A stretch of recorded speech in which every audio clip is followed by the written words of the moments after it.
Bismillah, Assalamualaikum warahmatullahi wabarakatuh. Halo Sobat Mansa, ketemu lagi di Karangpong Podcast bersama saya Akila yang akan membersamai kalian di episode kali ini. Nah, pertemuan kali ini kita akan membahas terkait topik yang sangat dekat dengan kehidupan kita sebagai pelajar di era digital. Siswa zaman now, humas zaman now. Tentu saya tidak sendiri. Sudah hadir sosok inspiratif yang merupakan dosen UIN Palopo, di mana beliau aktif berbagi wawasan seputar komunikasi dan dunia pendidikan. Beliau juga punya pengalaman yang luar biasa luas, baik secara formal maupun informal. Langsung saja kita sapa Ibu Kisti. Assalamualaikum Ibu Kisti, apa kabarnya? Waalaikumsalam, alhamdulillah luar biasa baik. Senang sekali bisa bertemu Ibu pada kesempatan kali ini. Langsung saja kita membahas Ibu terkait sekarang yang banyak sekali siswa aktif melalui konten-konten. Mereka aktif terkait kegiatan sekolah, entahkah itu promosi perlombaan sampai hiburan-hiburan lucu di TikTok. Nah, menurut Ibu sendiri, siswa zaman sekarang punya peran seperti apa sih dalam membangun citra sekolah dan apakah mereka perlu bimbingan khusus untuk tetap positif tapi juga autentik? Jadi sebelum saya panjang lebar, bercerita, saya mau perkenalan diri dulu karena sebenarnya saya juga keluarga besar Satu Sinjai ya. Cuman saya, di sini, dari kelas 1 sampai kelas 2 semester pertama, kemudian pindah ke Makassar, untuk lanjut. Pas masuk gerbang, saya, merasa sangat senang melihat perkembangan sekolah saya dulu yang, mungkin dulu bangunannya cuman sekian-sekian ya. Alhamdulillah sekarang sudah meningkat pesat, mungkin karena, siswa-siswanya yang luar biasa. Kalau saya ditanya soal, peran siswa, untuk mungkin memperlihatkan karakter sekolahnya seperti apa, itu peran, mereka mungkin siswa ini, sudah semuanya ya punya sosial media, entah itu di TikTok, di Facebook, Instagram, pasti mereka menggunakan sosial media. Nah tapi mereka itu kalau secara tidak sadar mereka adalah pencipta konten sebenarnya. Nah, pencipta konten, nah dari hal itu, saya bisa lihat bahwa potensi siswa ini sangat kuat, powernya sangat kuat untuk mempromosikan kelas, sekolah, mereka sendiri. Nah, kalau misalnya mau ke hal-hal positif, ya mungkin ada kerjasama antara humas atau semua yang ada di ruang lingkup untuk menciptakan, konten yang lebih positif tidak hanya sekedar ikut tren, tapi ada nilai inspiratif di dalamnya. Jadi harus ada, kebersamaan di dalam satu sekolah itu. Hmm, jadi berarti siswa ini bukan hanya fokus pada bidang akademik ya Bu, tapi juga belajar jadi wajah digital sekolahnya dan ini benar-benar menarik sekali Bu. Betul. Lanjut terkait humas sendiri Bu. Nah, sekarang kita berada di kehidupan yang semuanya serba digital. Jadi pertanyaan saya Ibu, menurut Ibu peran humas ini di era sekarang itu seperti apa sih Bu? Nah, kalau humas itu mungkin, kalau zaman-zaman saya ya, mereka itu yang mendokumentasikan kegiatan-kegiatan.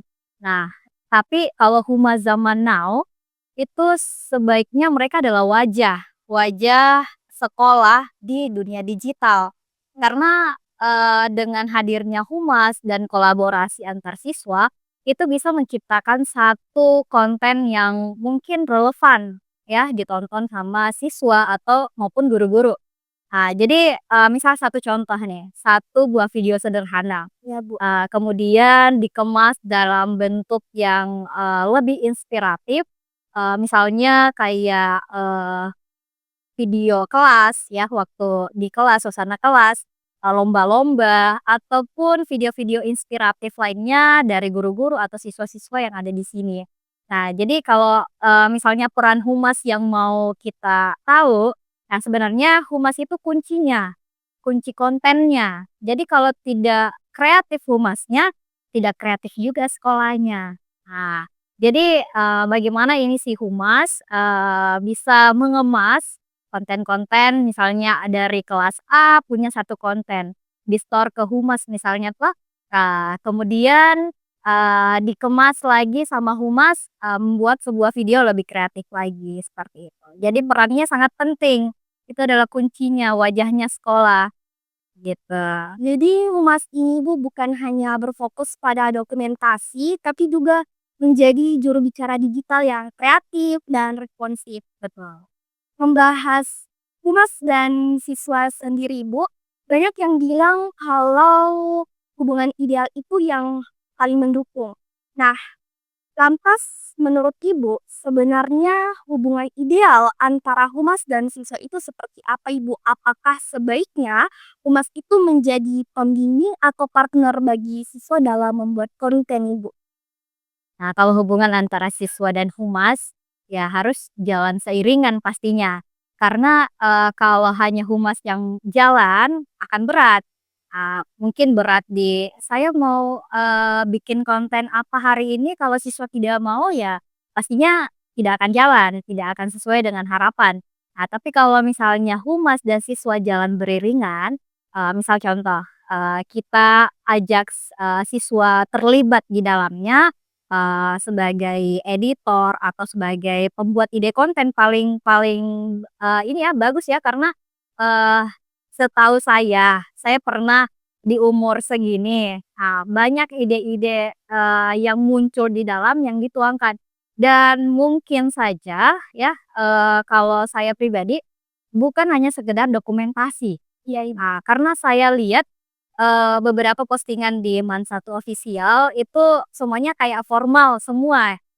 Mungkin ke depannya mungkin bisa kayak, bikin satu akun yang, bisa lebih, fun lagi, Iya. memperlihatkan keseruan Man1 Sinjai lagi. Karena kalau, zaman saya dulu cuma sekedar jepret-jepret saja, ya hasilnya hilang, tidak ada juga yang bisa dikenang nantinya. Jadi hanya sekadar mengenang masa lalu tanpa ada bukti yang dilihat mungkin di sosial media, seperti itu. Jadi memang butuh kolaborasi ya Bu, Betul. karena siswa punya energi dan ide, sedangkan humas punya arahan dan Betul. pengalaman. Seperti itu ya Bu. Menurut Ibu, sekarang kan banyak sekali yang ingin aktif membuat konten, apalagi di era digital sekarang. Kalau Bu Kisti boleh nih kasih tips sederhana, langkah pertama yang paling efektif itu apa Ibu? Satu kuncinya, ya mulai saja dulu. Jangan mau, memulai sesuatu hal yang harus perfect, tidak. Jadi contohnya seperti ini, podcast dengan alat yang seperti ini sudah sangat luar biasa karena hasil podcastnya saya lihat, di Kerampuang Podcast ya, Iya Ibu. itu di YouTube, hasilnya jernih-jernih. Jadi makanya, ini saya penasaran. Penasaran saya dengan hasil-hasil, kameranya. Saya kira mereka pakai kamera yang, bagus, ternyata pas sampai studio, wah ini alatnya, kameranya sederhana. Jadi ya, untuk memulai sesuatu hal, membuat konten, tidak perlu menunggu dulu bahwa saya harus punya alat yang bagus. Jadi niat yang baik harus dilaksanakan. Jadi, jangan menunggu, saya harus nunggu kamera yang bagus biar bisa meliput sekolah, biar hasilnya bagus, tidak. Jadi orang melihat bukan dari kualitas videonya, tapi isi dari videonya, seperti itu. Mengenai isi videonya Bu, menurut Ibu lebih baik kualitas konten atau kualitas postingannya Ibu? Kualitas konten dan kuantitas, iya itu harus kedua-duanya. Kualitas konten harus, bagus dan kuantitas konten harus sesuai, harus konsisten. Jadi kalau cuma sekedar upload sekali dalam sebulan, ya artinya tidak konsisten. Tapi kalau mau konsisten, nah seperti tadi bikin konten yang mungkin bisa diambil dari siswa-siswa yang lain, atau ada, istilahnya kayak video vlog, mini vlog setiap hari, apa keseruan di Man1 itu. Nah, perlihatkan di mata dunia, seperti itu. Simpel tapi efektif ya Ibu. Menarik sekali Bu, sebelum kita tutup, boleh dong Bu, Ibu ini memberi pesan untuk sekolah-sekolah yang ada di luar sana, juga para siswa-siswi yang sedang berjuang membangun cara positif untuk sekolahnya di dunia digital. Oke. Nah, kalau pesan saya singkat ya. Kalau misalnya, mau bertumbuh bersama Iya ya, Ibu, kita harus bergerak bersama. Nah, karena kalau tidak ada pergerakan, hanya ide saja itu tidak akan terrealisasi. Nah, jadi kalau misalnya, sempat saya dengar-dengar ya, iya Ibu. ada yang mau bikin konten tapi, menunggu hasil. Nah, ini kebanyakan kalau mau bikin konten tunggu, "Wah, ini konten saya FYP tidak ya?" Nah, artinya mereka itu malas untuk menambahkan konten-konten yang ada sebelumnya. Wah, dia melihat engagement konten saya cuma segini, "Ah, nanti saja." Atau mungkin mereka lihat, "Wah, konten saya sedikit yang nonton, ah jangan nih deh." Nah, jadi kayak, ada rasa ingin, apa ya istilahnya ya, rasa ingin bangkit dengan hasil yang mungkin kita tidak tahu hasilnya apakah bagus atau tidak. Nah, yang penting jalani. Karena konsisten itu memang dari awal, ya, dari awal sampai tumbuh besar. Nah, tapi dengan, eee, rasa, apa ya, rasa malasnya mungkin, orang-orang di luaran sana sehingga, nanti pi deh saya bikin konten, ada ji besok, ada gitu mungkin besok. Tapi, pasti besoknya begitu lagi. Nah, artinya Mulai saja.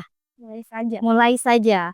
Apa ya, hanya sekedar, video keseruan siswa di sini, kemudian kemas dalam sebuah cerita.